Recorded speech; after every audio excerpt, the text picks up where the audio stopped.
আসসালামু আলাইকুম। আশা করি আপনারা সবাই ভালো আছেন। আলহামদুলিল্লাহ আমিও ভালো আছি। তো আমি এই মুহূর্তে আছি আপনার ফেনী রেল স্টেশন। ফেনী জেলার মধ্যে সবচেয়ে বড় রেল স্টেশন যেটা, এখানে আছি।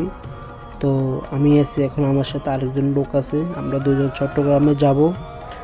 তো আসলে আপনার ফেনী থেকে আপনি কোথায় যাবেন বা কখন যাবেন বা কোন কোন জায়গায় যাওয়া যায়, আসলে ভিডিওটির মাধ্যমে আমি বলে দিব যে আপনার ট্রেন কিন্তু আপনার সাপ্তাহিক পরিবর্তন হয়, এবং এই সপ্তাহের টাইম একটা, সামনের সপ্তাহে আরেকটা, একই টাইমে কিন্তু ট্রেন আসবে না।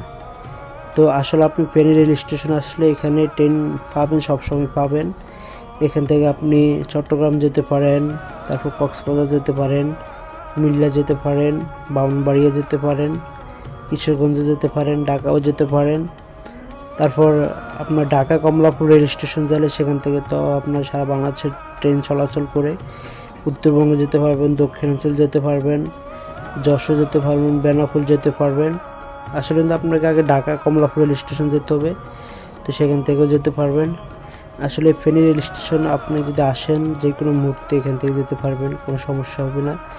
আর সবচেয়ে ভালো হচ্ছে কি, যদি আমরা উঠার আগে ট্রেনের টিকিটটা কেটে রাখি, এটা হচ্ছে আমাদের জন্য সবচেয়ে ভালো দিক।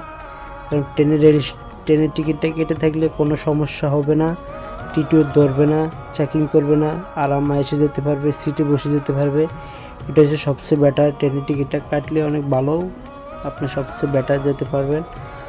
আর আমরা যদি টিকিট না কাটি তাহলে যেতে পারবো, মানে কোনো সমস্যা হবে না। একটু আরামে যাবো আর একটু কষ্টে যাবো, এটা হচ্ছে অবস্থা।